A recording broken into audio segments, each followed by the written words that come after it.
All right. So you own, well, tell everybody a little bit about yourself and the pizzeria that you own. I own Jimmy's Pizza in Milford, Connecticut. I started making pizzas in 1977 and worked in a place in West Haven for 23 years. Got a divorce and been on my own for 22 years now. So I'm in it for 45 years. Wow. So you've had your pizzeria for 22 years?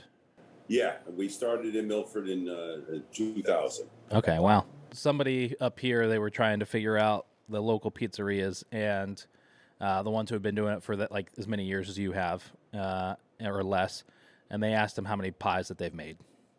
Do you have a tally sheet next to the oven? You keep track? No, actually, I was told a long time ago, don't never count. It's bad luck. Oh, really? Someone did ask me how many I've made, and I feel I am in the 2 million range. Wow, that's nuts. Yeah, So, and I like to tell people that it's a very. I think I'm in a very exclusive club. I don't think. Obviously, there's people out there that have made more than me, obviously, but there's not a lot. yeah. And I say, putting it in baseball terms, I tell people I'm in the 500 home run club. As far as and like I said, you do it for 45 years, and I've never counted, but I tried to calculate the best I could, and I'm in the 2 million range. Insane. What's it like to be somebody who's been in the pizza business for that many years? Very, very rewarding. One thing, like I tell people, and my wife knows better than anybody, I still love my job. I go in, I leave the house 7 days a week at 7 in the morning. I do prep work, I do cleaning, come home, got to go to the banks, and then I go into work, and I got a full day, and I still love it. Hmm. And I think in any business, anything you do, I have guys that come in, and I'll ask them how work is, and they'll say, "Oh, work's terrible." And I've always said that I think that's the worst thing, when you have to go to a job every single day and you don't like it. And I think that's horrible. To me, it's no way to live. Eat Local New York is what we're doing the podcast through. Um, that's kind of like a restaurant promotion / marketing company, and I've been on my own full time with it since this past September. In this past April, I became a partner in a fried chicken restaurant up here in Syracuse, and then in June I became partner at a bar up here on that's located on a family farm. I I love doing the marketing and the Eat Local New York side of it, but I really love being in a kitchen or being behind a bar. It sucks. It's back-breaking work. It's tiring. You know that better than anybody. But I absolutely love it for some reason, and I don't know what that is about people that love something that's that demanding. I've always had the philosophy that, especially as the years have gone on, I mean, when I first started, there wasn't a lot of places to eat. And not like there are now. I mean, they are just all over the place. But I've always had the philosophy that I don't take anything for granted. I appreciate that customers come into my restaurant and buy a product that I made where they could have gone anyplace else and spent their hard-earned money. And I think when you're in the restaurant business, you should never, ever lose that. Appreciate that customers are coming in because they could have gone someplace else. And I think if you don't have that in the restaurant business, you're in the wrong business. Appreciate what you have and appreciate the customers coming in. Yeah, that's really good advice. Really good advice. I met you, Nick and I went down, came down to New Haven and Milford and did that show. And, I've never eaten so much pizza in my entire life that day. Well, you were in what I consider the pizza capital of the world when you get into the New Haven area. So you are. Yeah. And Nick was, talking about going to your spot for the best buffalo chicken pizza that's ever existed. He's always, when he lived here, that's what he used to always get. And he's a great kid too. Did he used to work for you, or did he just come there and get pizza? No, he worked at a restaurant that I know the owner, and he worked there, and he just started coming in. And Obviously, I don't recollect the first time, but he'd come in once or twice a week, and as soon as he called and he got the buffalo pizza, I knew exactly who it was. So that's the way we became friendly, and that's the way we knew each other. Yeah. So, what's it like to own a pizzeria in a place that is, like you said, the pizza capital of the world? I mean, New Haven in that area. The competition is fierce. I'm lucky because I've been doing it so long. People know who I am. We put out a great product, and I get complimented all the time. Whenever somebody compares me to the pizzas in New Haven, the Pepe's and the Sally's and the Modern, whenever I get compared to them, it makes me feel really good that, they've been around since the 30s and the 40s, and they're kind of around here. They're institutions. I mean, some of the people that are going to watch this don't know who they are. So I would suggest you can just look that up, New Haven Pizza. There's been plenty of books written on it, and to be compared to them is special. Yeah, for sure.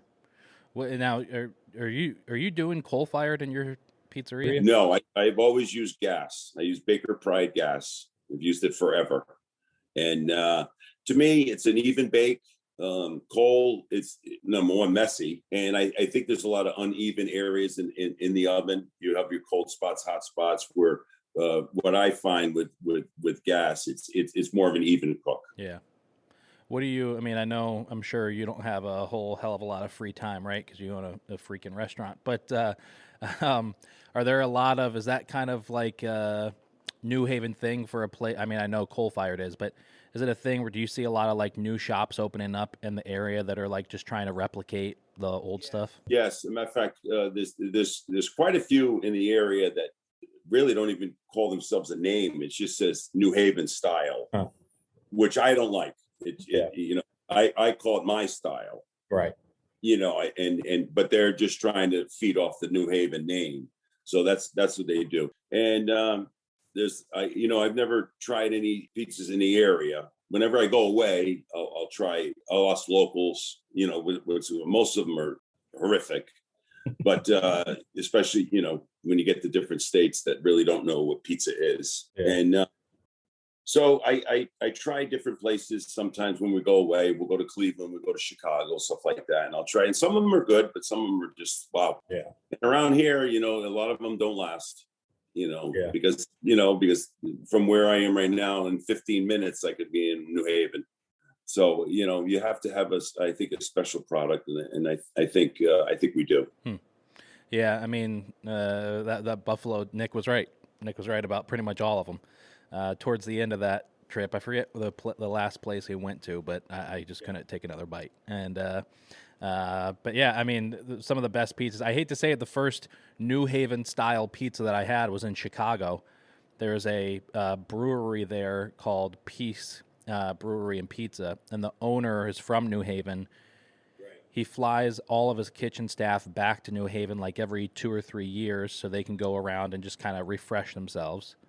But they do this clam and bacon pizza, and they're weird. They're a little different. They give you a small bottle of Tabasco sauce and lemon wedges to squeeze on your slice, which is, but that was my first experience with New Haven style.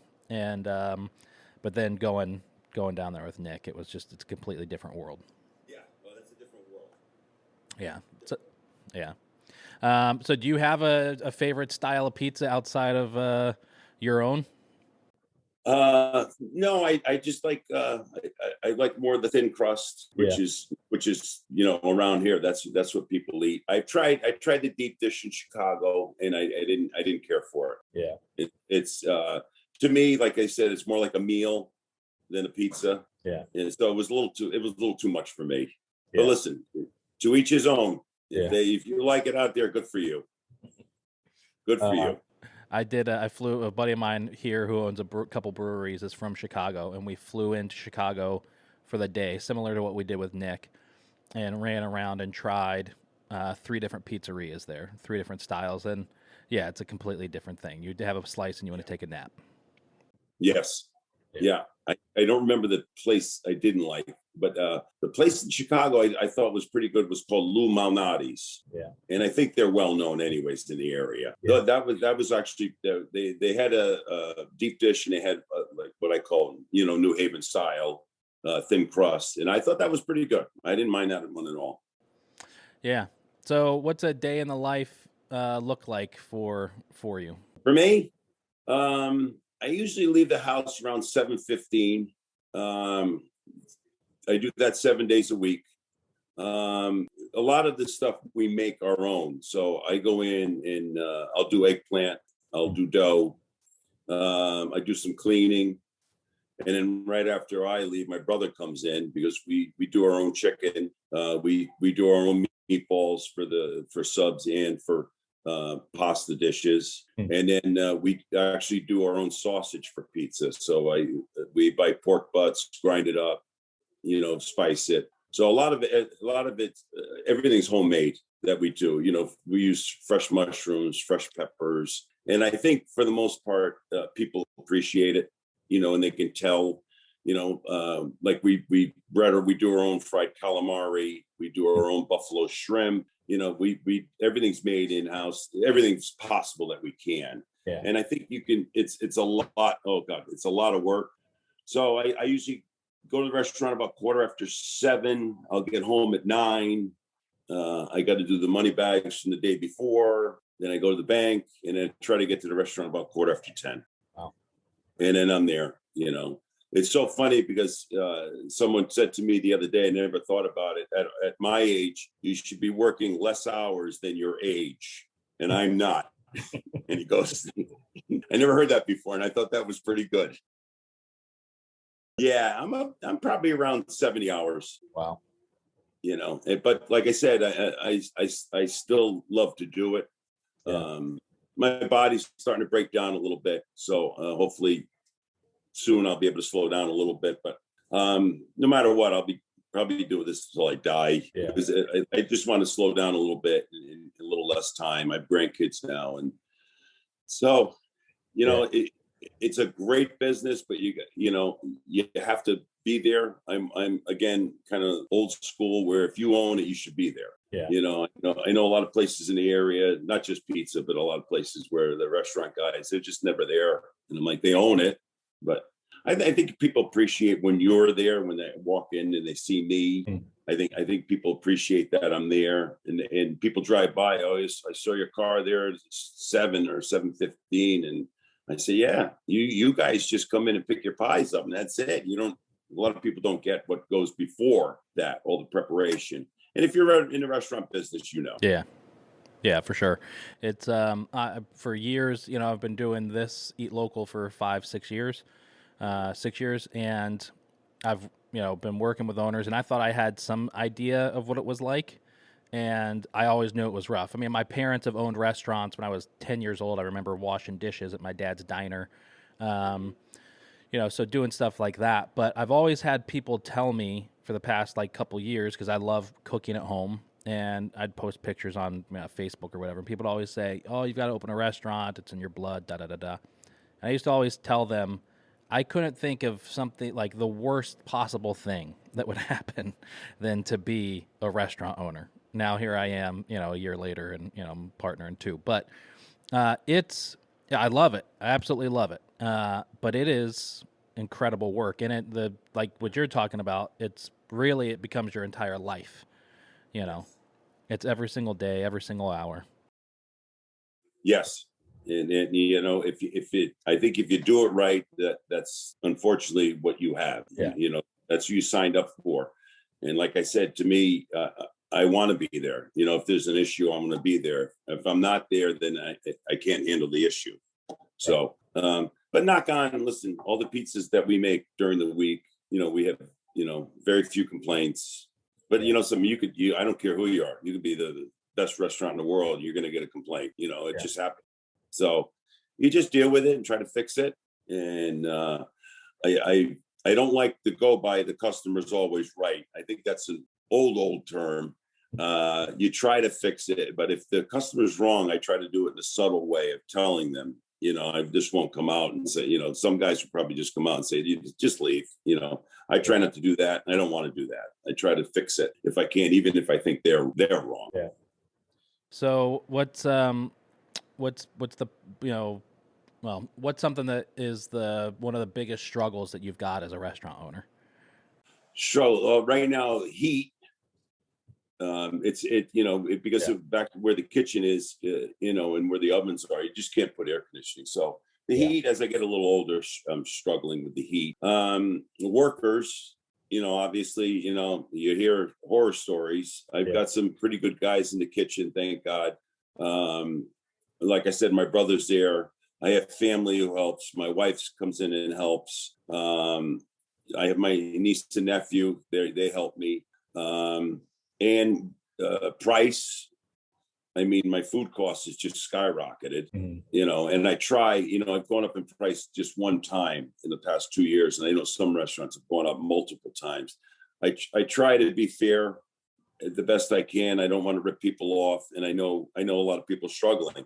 So I try, I was going to go up again, and I fought it. And I said, some people are struggling. If I make a few less dollars, I'd rather give it to them because I know a lot of people are struggling. So food costs, workers, I think any interview you do, you're going to hear the same thing. Yeah. And we have what they call Restaurant Depot around here, where I go shopping for us. Me and my wife go, and we fill up 2 carts, and, and during this pandemic, my 2 carts have gone up $800-900. Wow. And, that's money I've eaten. Yeah. I went up one time to try to cost, but it's still going up. But, I don't like to hurt people. I try to be honest. I try to be fair. I think my prices, knock on, we win best pizza in Milford all the time. And so I could get higher prices, but I try to keep it, I want to feed people, just like a credit card. I don't have a minimum. I got guys that come in for one slice of pizza, it's $2. And they said, do you take a card? I said, yes, because I don't want to deny anybody lunch because they have no money. So, I've even had guys come in, get 2 slices and a soda, it's $5, and they got declined their card. And I'm like, something, just take it. If you don't have $5 on your credit card, then you're struggling. So I said, $5 is not going to hurt me. So, something, just take it. I've done that plenty of times. I feel bad for people, struggling. I try to do the best I can to help people, I wish a lot of restaurant guys would think like that, but a lot of people just don't. Yeah. Money, money, money. It's an evil thing sometimes. It can really, really destroy people, so I just try to be fair. And I think people appreciate that. Yeah. That's great. That's really interesting to hear you talk about that. When we were opening up the chicken restaurant, I was trying to figure out pricing. I don't come from that side of the industry and that knowledge of like, hey, here's your margin, here's what you should charge, all that kind of stuff. And so the way I did it is I just went through every chicken sandwich that was sold in our city from every restaurant and saw what everybody was charging, and just tried to be a little under the median price range. That's actually, I was going to tell you that. That's what you do, because when I first opened up in Milford, I went to all different pizza places, and I got their menus, and I just wanted to see the price range, and I tried to stay within. And I think I'm pretty good now. I may be a little bit higher than most, but I think I'm in that range, and that's where I'd like to stay. Yeah. Is there a lot of like camaraderie around the area with other pizzeria owners, or is it really competitive? The only time I see some is at Restaurant Depot when I go shopping, and I know a couple of them. I've never been in their places, but from shopping, passing by each other. So there's 1 or 2 that I'll talk to. And listen, I have no bad things about anybody. I hope every restaurant that opens up does great. And even though they're pizza restaurants, I always ask, business okay? How you doing? Doing okay? And I think they appreciate that too. I don't have ill will toward anybody, especially being in a pizza business this long. Mhm. I want everybody to succeed, and during this pandemic, my wife will tell you it's bothered me that some of these restaurants have closed and they're never going to open again. Yeah. And it's just being in it for so long, it's kind of sad to watch. I'm sure again, you're going to get every guy that you interview, they're going to probably say the same thing. During the pandemic, some places just couldn't hold on. Yeah. Some of the places were struggling anyways, and in this, where during the pandemic we thrived. We did great. But like I said, I think most pizza places did good.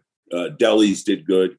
We had to close the dining room and no one could come in. So we had the kids running, people would come and drive in the parking lot and the kids would run out, get their name, come back in, get their pizza.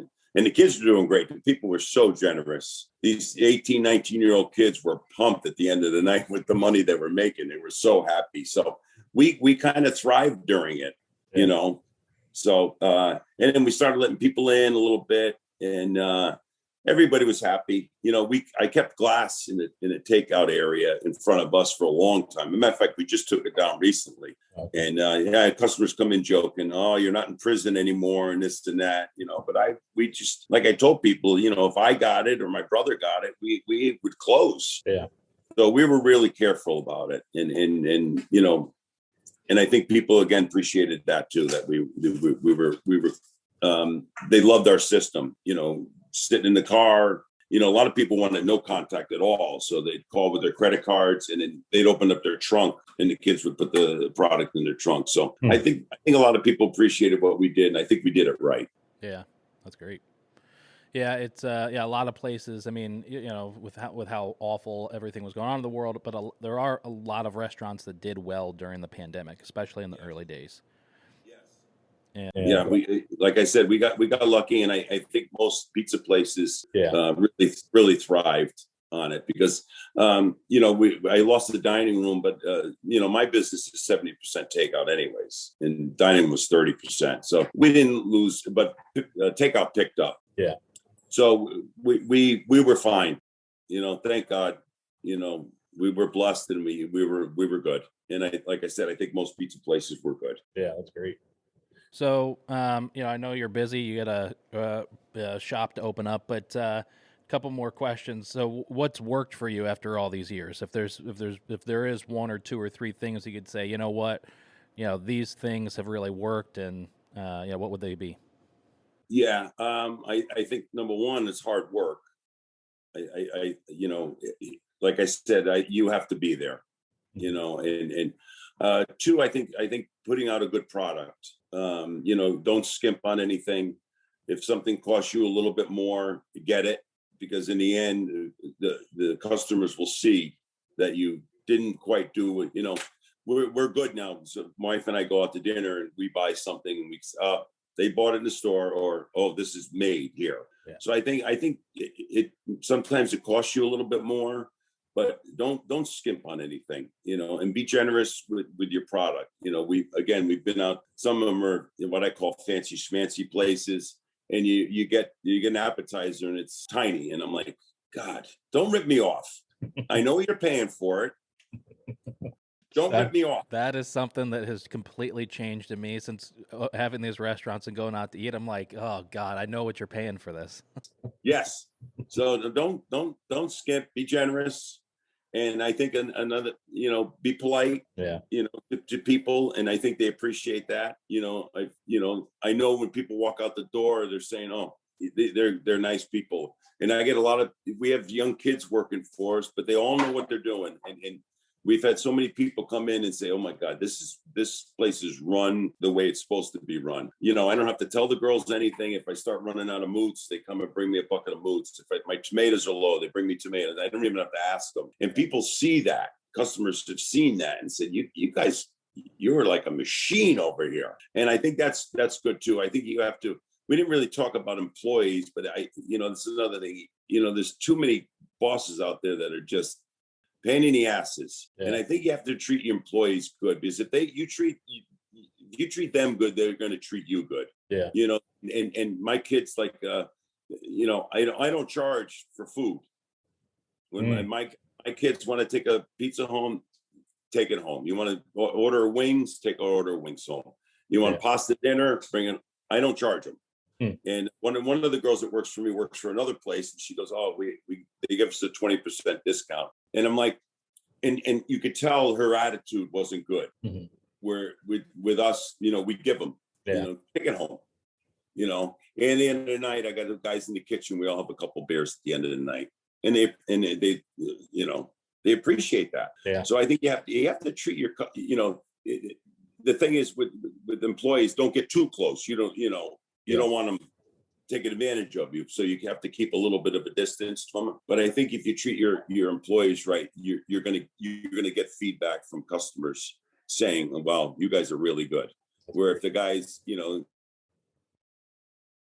like I said in the beginning, the worst thing you can do is go to a job that you don't like.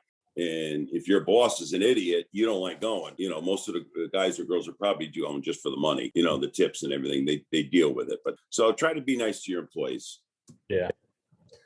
So my last question for you is, why do you do what you do? Huh? Why do you do what you do? Again, I still love it. I've been doing it forever. It's the only thing I've known. I got out of high school and started doing it. I'm going to do it as long as I can. But like I said, my body's starting to break down a little bit. My wrists are going. I have to tape up now before I go to work. I have to wear that medical tape. I'm just starting to break down a little bit, which I always said I don't want to be 70 and in a wheelchair. So eventually, sooner than I wanted to, I'm going to start slowing down because I have to. My body's telling me. And like you said, I've been doing this forever, and my kids, I had 3 kids, and I missed a lot of their stuff. My daughter was a dancer, and my son played ball, and I was always working. So now I going grandkids coming that are here. So I'm going to start slowing down. Haven't really announced it yet to the city yet, but I'm going to start slowing down. And eventually the restaurant will be up for sale. Wow. Yeah, because, it's like anything else, again, I'll go back to sports. It's like a great sports player who wants to play longer, but his body won't let him. Yeah. And that's, unfortunately, that's where I'm getting to. And I always said, when the time comes, my body will let me know when the time comes. And my body's starting to give me little hints now. So almost the end of an era, but not quite. I'm not there yet.